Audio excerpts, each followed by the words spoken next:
Welcome to Moments of Cheating, true tales of affection, secrets, and heartbreak, where every revelation lingers. Let's start. My name is Daniel.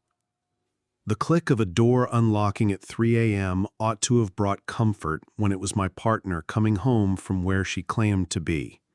Instead, it marked the start of the most painful evening I'd ever face. One that shattered our commitment only 4 months shy of our vows. Emily and I had shared 3 wonderful years before I proposed. Those years felt like the foundation of something enduring and special. We crossed paths in a cozy neighborhood cafe where she was reviewing assignments. Emily taught 3rd grade at Oakwood School.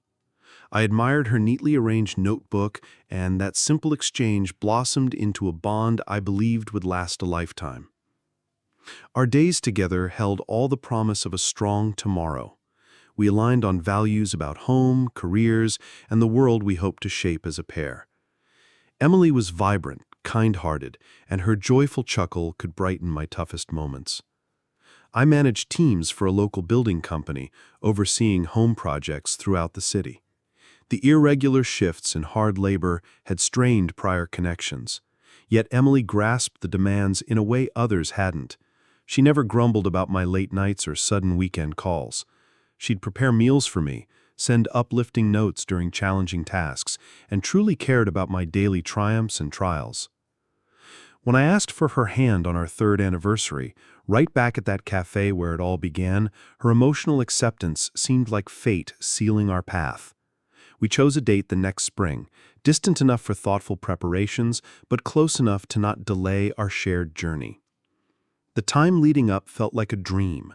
We'd discuss our aspirations endlessly, tour potential homes and envision our family size and where we'd nurture them. Emily approached the arrangements with the same structured passion she brought to her students. Charts, timelines, precise lists, everything flowed under her guidance. We decided to maintain separate homes until after the ceremony.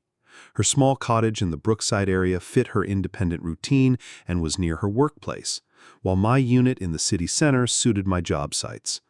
Both were fine for one, but tight for two.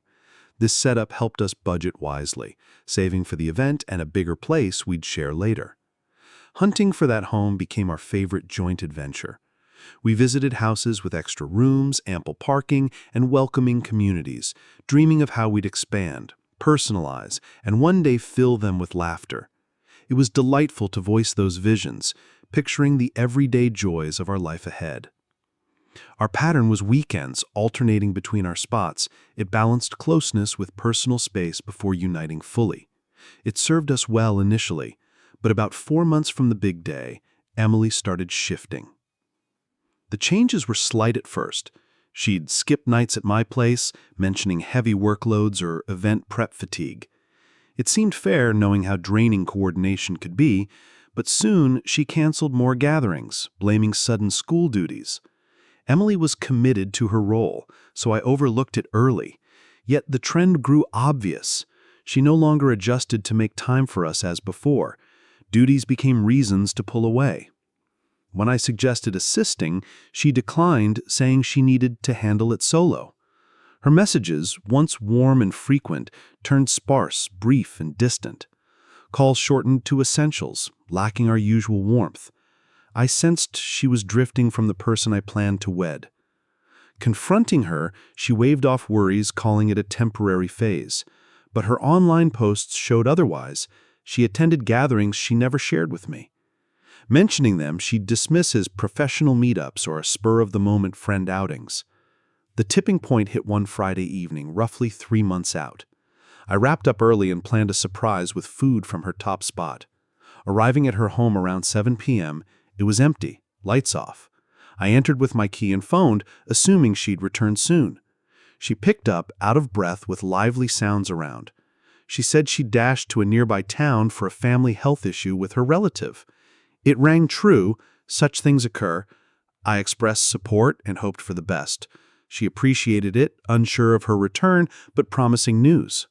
I omitted that I was inside her space. A nagging doubt arose, but I chose faith. Rather than leave, I remained, I ate solo, then chose to wait overnight, anticipating updates. None arrived. By midnight, worry mounted. At 3 a.m., reality struck. The door unlocked. Emily entered, and spotting me, she blanched, stunned, silent. Before words formed, a voice from behind queried lightly, "Hun, who's this?" In that heartbeat, it all collapsed. No family visit. She'd been with someone else, close enough for endearments. Emily froze, trapped between us, wordless. She wore an unfamiliar outfit, suited for an evening adventure. The deception was clear. Not a slip, but ongoing choices. Those reasons of duties and pressure masked her hidden life. I didn't linger for dawn. I collected my belongings. She attempted to halt me, extending a hand, but I evaded. Passing the stranger, bewildered and uneasy, grasping the ruin too late, I departed, certain no ceremony awaited, no tomorrow with her. The woman I had envisioned forever wasn't as she seemed. In the days after, Emily flooded me with pleas, visits to my home and work. Her accounts varied, muddled with inconsistencies. She said the other was casual, a bond that overstepped, vowing to stop if I'd reconsider. But the fabrication about her kin, the prolonged withdrawal, the closeness, it contradicted all. She minimized, suggesting we'd overcome post-union. My resolve held. Her patterned untruths exposed a trait I couldn't ignore. Ending it tore at me, notifying venues, guests, handling returns. Each action echoed the vanished dreams. Surrendering the ring stung most. It represented sacrificed effort, a pledge now void. I traded it for a timepiece, a symbol I'd escaped binding to someone untrustworthy. The inner turmoil endured longer. Such wounds heal slowly. I turned to guidance sessions, realizing her actions stemmed from her issues, not mine. Support showed her skill at separation and misleading was beyond my control. Some hide their essence masterfully. The key insight: everyday challenges can mend, but core flaws like deliberate untruths cannot. Had it surfaced later, it would have ruined more. Reflecting, I'm oddly thankful the truth emerged timely. That 3 a.m. unlock, meant for solace, redirected my path. Though hurtful, it averted deeper sorrow. That moment revealed that profound shifts often hide in the brief turn of a key, uncovering who's truly there.